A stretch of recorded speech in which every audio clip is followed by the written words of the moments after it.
Today's devotion is called Collective Silence or Collective Shouting. We are on day 187 and we're on July the 6th. And we're continuing through the book of Joshua. So today's morning rinse is Joshua 6 through 8. And the featured verse is Joshua 6:10. But Joshua commanded the people, saying, "You shall not shout, nor let your voice be heard, nor let a word proceed out of your mouth, until the day I tell you, shout, then you shall shout." This is another popular children's story. And I say children's, but the reason why I say that is because it's one of those stories that we hear about from childhood, but yet there's so much to glean from this story all the way through, adulthood. And one of the things that I want to talk about was warfare. Warfare looks different depending on where we are at in the battle. And it will look different depending on God's direction during the fight. So it's easy to pull scriptures from the Bible to confirm how important it is to shout and to lift our hands and do battle using our speech and verbal praise. And that is so often heard, like shout using your voice and lift your hands when you praise. And all those things are so important to do.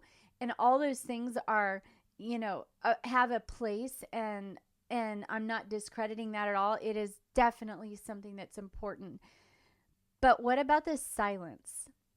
Being collectively silent during a war can make many people nervous because it can be perceived as no manifestation of action. The truth is, though, we are witnessing action when we are silent. We are witnessing battle. Silence is also a tool of spiritual warfare, and it takes discernment to know when to fight with silence. I do not know why God has us silent at times and then shouting at other moments during our battles. Could it be to intimidate the enemy and to throw him off guard? I don't know. Could it be merely to show obedience? Maybe. I can only imagine the feeling of intensity that the Israelite men felt during these, 7 days of marching around the city of Jericho. And they were being mocked the entire time by those living there. And I can only imagine how intense it felt for the ladies to sit at their campsites, longing to speak to each other, but instead obeying in silence while listening to the mockery from a distance. I'm convinced that the atmosphere in these 7 days was palpable. The energy of this sheer wonderment had to be incredibly extreme. And yet we know from our morning rinse that they had the power and they had the strength to war this way, and they had the power and the strength to overcome. Silence can be a manifestation of faith, of trust, discernment, and it can be a manifestation of inward prayer. Did all those people, when they were marching, have this kind of atmosphere of or practice of praying while they were walking? Maybe. Did they wonder what day 7 would look like? I am 1000% sure that they were wondering, like, what's it gonna happen when we actually shout? And yet their pondering did not cause doubt to overshadow their faith. And they might have had some struggles during that week, especially when, you're being mocked. But everyone was instructed to be quiet, and they collectively obeyed. I mean, how difficult would it be to walk in silence when everyone else is walking in silence? No one is talking. When you're collectively doing something and unified for it, there's power in that. This is, a reason why I continually say collectively get involved in your local church. Collectively get involved with those people around you of like faith, because there's something so powerful about being in the presence of God collectively. And in this moment, they were collectively silent. While they were walking, did they have struggles? I am sure that they struggled some.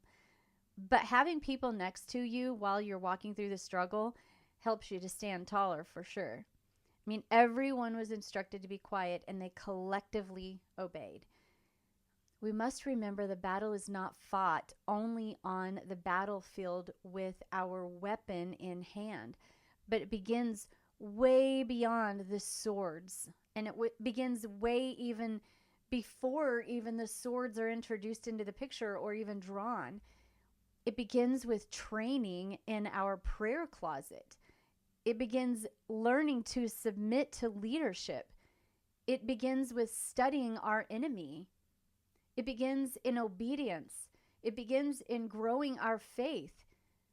And yes, it even begins with practicing silence. That's where the battles are often fought. In the beginning, when all these things are being, unified and when they're being developed. When we as Christians unify in our spiritual battles, whether collectively shouting in victory like they did on day 7, or whether we're collectively shouting in victory when we sing those wonderful songs on Sunday morning together, and when we're, raising our hands in submission or worshiping God in those ways, or we might be collectively battling in a unified silence. We are stronger in the fight against our enemy. May we learn to be collective and unified, to fight as God instructs us, despite how it may appear to other people and despite being mocked by the world. May we learn to continually be walking in obedience, whether we are collectively silent or collectively shouting. Both are so important to the battle. Both are so important to, helping us overcome and to grow our faith. Both of them are important. I remember going to a church, and we would have these, worship services on Sunday night. This was at Sheffield Family Life Center, and this was years ago when they had services on Sunday nights. And there was this moment in time where, I don't know, it lasted for months. I can't even remember how long it lasted, but months, where Sunday night services started to kind of transition into where there was a lot more freedom to not let the clock keep us from just having a strict time on the services.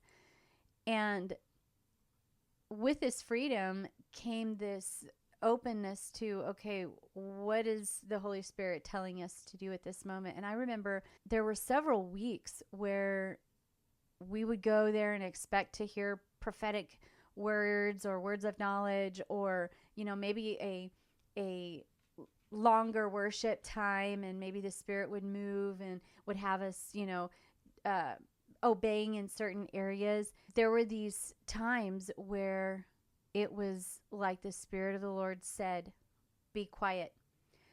And we would sit there in silence 5-10 minutes. And was it awkward at first? Yeah, because we weren't used to that. And yet it's so powerful. And sometimes sitting in silence is what is needed in the battle. And if you notice, there's days of sitting in silence or walking or marching in silence that Joshua led the people through, and just one day of shouting. So is that mirroring maybe what oftentimes we need to think about? If we're in a battle, do we default to a certain way, and yet we forget about how powerful the silence is? Sitting in silence, collectively sitting in silence with your friends, collectively taking that energy of wonderment to being silent and listening to God's voice. There is power and strength in this, because silence can show us faith. It can manifest trust. It can manifest that inward prayer. And then when the day 7 comes, boy, it all just, comes to full fruition. So today's challenge to dig deeper is to ask God to teach you not only when to be silent, but how to pray during the silence. What were the Israelites praying about or thinking in their hearts when they were marching? Ask God to help you with being comfortable being silent. Discern the timing of silence today and begin to ask God to show you when to be silent and practice it like the Israelites did. Maybe it's walking around your home and declaring your home as, a place where God's presence is going to be, and you silently do that. Maybe it's silently walking around your children's rooms and laying your hand on their head while they sleep and pray for them. The warfare is real, but the victory is ahead. So be prepared for your time of silence and be prepared for your time to shout victory.